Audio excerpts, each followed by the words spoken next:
and welcome to the One Idjit's Thoughts On podcast. I am your host, Paul Mackey. I suspect this will still drop during the time the Dog Days of Advent feed is live, and I welcome the listeners from the Mondo feed to hear another regular episode of my podcast. Later tonight, Darcy and I will be off at trivia, but I think I may just have enough time to tell you about the Rockford Files Season One, Episode 22, Roundabout. Originally aired March 7th, 1975. Kind of early for a season finale nowadays, but it looks like the series was running 22 episodes starting late September and ending relatively early in the spring every year. Season 4 even ended in February. Perhaps I just don't understand NBC scheduling of the mid to late 70s. I was pondering last episode whether the finale would show any sign of being a bigger deal, guests, or bigger plot, and I've discovered not too much. The guest actors do not seem to be of bigger stature, and the plot is still pretty straightforward. As expected, no cliffhanger or major character deaths. Frankly, there aren't any series regulars here aside from James Garner. The only increase over the usual is the location shooting in Vegas and the chase set piece in and around the Hoover Dam. So March 7th, 1975, that day of note. The two historic events I found this time are cultural ones. First up, the second half of this Rockford season finale on NBC was up against the series finale of The Odd Couple over on ABC. Also on March 7th, the 9th studio album by David Bowie, Young Americans, was released by RCA Records, including the title track as well as the song Fame. At the movies, The Towering Inferno remained number one at the domestic box office. Coming up during the spring and summer of 75, other weekly number ones will include Funny Lady, Godfather Part 2, Alice Doesn't Live Here Anymore, The Happy Hooker, Shampoo, Breakout, and The Return of the Pink Panther, and Cue the Deep Strings, Jaws, is looming out there as well. You can expect to hear of Jaws when the series returns.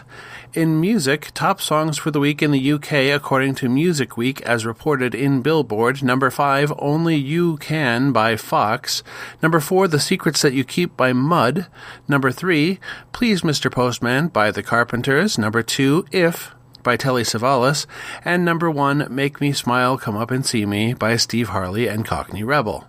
In the U.S., the top 5 songs on the Billboard Hot 100 were number 5, Lonely People by America, number 4, Lady Marmalade by LaBelle, number 3, My Eyes Adored You by Frankie Valli, number 2, Black Water by the Doobie Brothers, and number 1, Have You Never Been Mellow by Olivia Newton-John.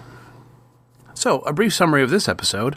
Jim is hired by a rather disagreeable insurance man by the name of Moss. Jim is to find Nancy Wade, who is a $10,000 beneficiary of her late mother, and distribute the payout. Moss thinks the late client's sister lives somewhere in LA, but they tried everything and couldn't find her. Jim uses advanced technology, the White Pages. Jim gets pushed around a bit by the late woman's sister next, and she only gives him information in trade for $100. It seems Nancy had run away as a teen, and the sister believes her undeserving.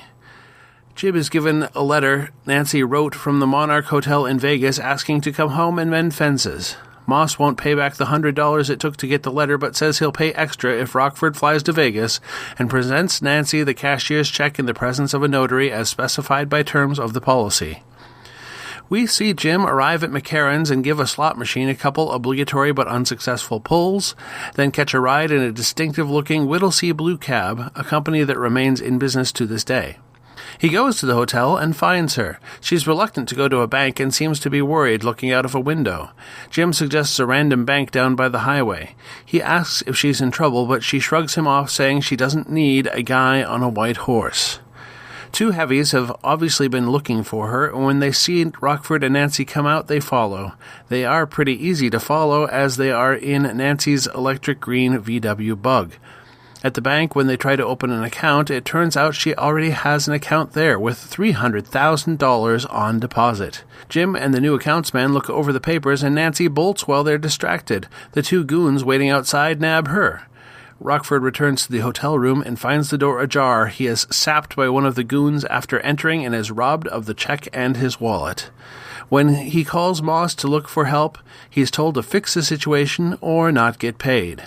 As he frustratedly drives the strip, he spots a large marquee advertising performances by Nancy Wade in the Sabre Room at the Aladdin.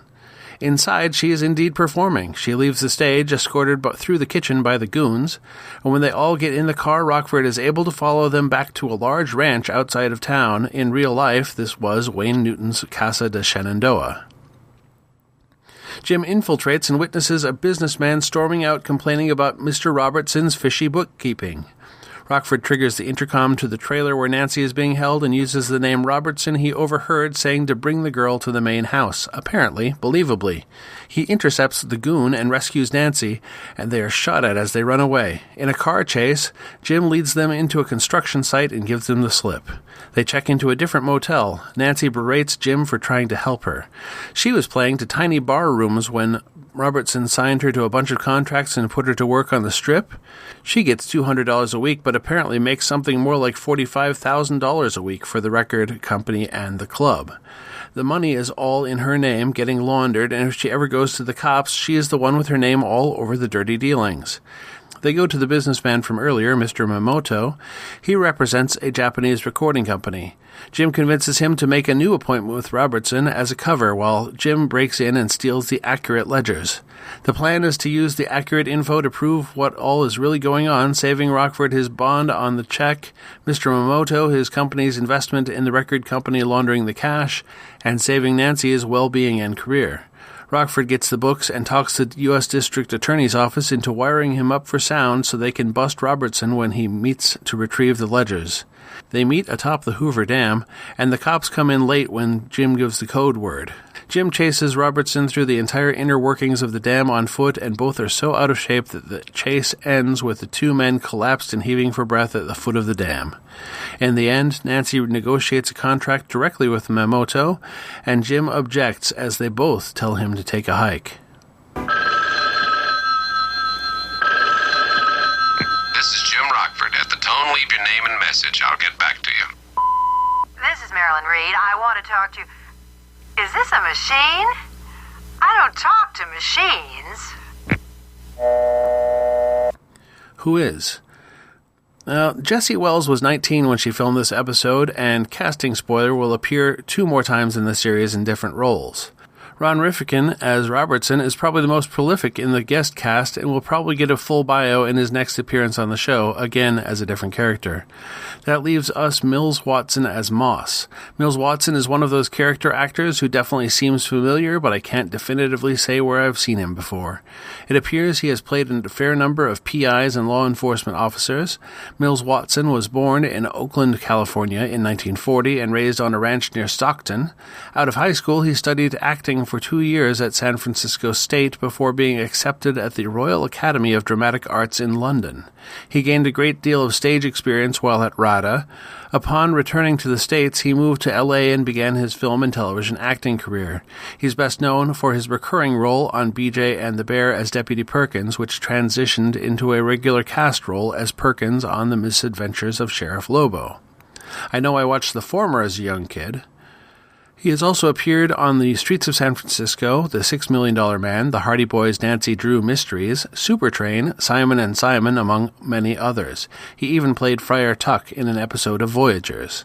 He retired from acting in the early 90s and lives on a small ranch in Oregon with his wife. Totally 70s, I don't think I can get away without pointing out Vegas in all its 70s glory in scene after scene of this episode, both on Fremont Street as well as the Strip. Artifactoids. With the season wrapping up, I figured for the Artifactoid we should look at something featured in every episode, and that is the answering machine, on screen at the head of every credit sequence. The first invented answering machines used a variety of recording mediums and were invented in the 1930s. Bell Laboratories had a tape-based system they kept under wraps for a number of years for fear of reducing the number of phone calls being placed. There was also a cylinder recording system that was seen on the big screen in 1932 in the film Behind the Mask featuring Boris Karloff. Post-World War II, the Telmagnet was available to commercial enterprises and utilized magnetic wire recording. Rockford's machine is an Ansiphone. I had a little difficulty figuring out the manufacturing or marketing connections with the Ansiphone models, as some sources attribute the invention of the Ansiphone to Dr. Kazuo Hashimoto with the PhoneTel Corporation. The Smithsonian says the Ansiphone was first sold by the Ansiphone Corporation, which I suppose could have been a DBA of PhoneTel? In any case, Rockford's machine is a dictaphone Ansiphone Model 660. Dictaphone is a dictation machine company. The original dictaphone was invented by Alexander Graham Bell and was a registered trademark of the Columbia Gramophone Company, which eventually became Columbia Records. Dictaphone itself was spun off as its own company in 1932. I didn't spot when Dictaphone bought out Ansiphone. The actual hardware of Rockford's machine used a tape cartridge to record short outgoing messages and a standard cassette tape for recording incoming messages. So the answering machine was possibly not ubiquitous in 1975, but common enough for the lady on this episode to be offended instead of surprised. What worked? I enjoyed the continuity of not seeing the Firebird and, of course, the location shooting. While the plot was initially confusing as designed, it all made more sense, more or less, in the end. The guest performers were likable throughout. Even Ron Rifkin as the Crook Robertson had a level of charisma that shone through the criminal characterization. What didn't work? I didn't so much enjoy the lack of recurring cast members. It's been a while since Becker was featured, though understandable with the relocation to Vegas. No Rocky, but there were no scenes at the office either, I guess. I assume the driving range was in or near Vegas and the entirety of exterior shots were on location instead of back in LA. Next time. Well, here's the thing. I have 2 shows I want to launch and 3 shows in rotation at the moment. Muppets Mayhem is in a long-term holding pattern, but Darcy and I should finish it before March 3rd when we launch the new mystery show. So, for the next little while, it will be Whiz Kids and Muppet Mayhem in 2-show rotation until Mayhem ends. Then, depending on how the timing works out, we'll either be starting Press Gang and Seeing Things alongside Season 2 of Rockford, or all 3 plus the mystery show in early March, with Whiz Kids and Mayhem wrapping up along the way. In any case, when we resume Rockford, the next episode will be Season 2, Episode 1, The Aaron Ironwood School of Success. Happy hunting! You've been listening to the One Idjit's Thoughts On podcast, produced by Paul Mackey in association with Nimlas Studios. Any short clips of audio from shows is included under fair use for commentary purposes, and copyright for that content remains with its original copyright holders. The theme song is Too Good by Jack Mangan and is used by his generous permission. One Idjit's Thoughts is produced under a Creative Commons Attribution, Non-Commercial, No Derivatives 4.0 International License. You can find more episodes of this podcast and many other fine podcasts at nimlas.org. You can contact me by emailing idjitcastpodcast@gmail.com or commenting on episodes at nimlas.org. Let's make our own memories.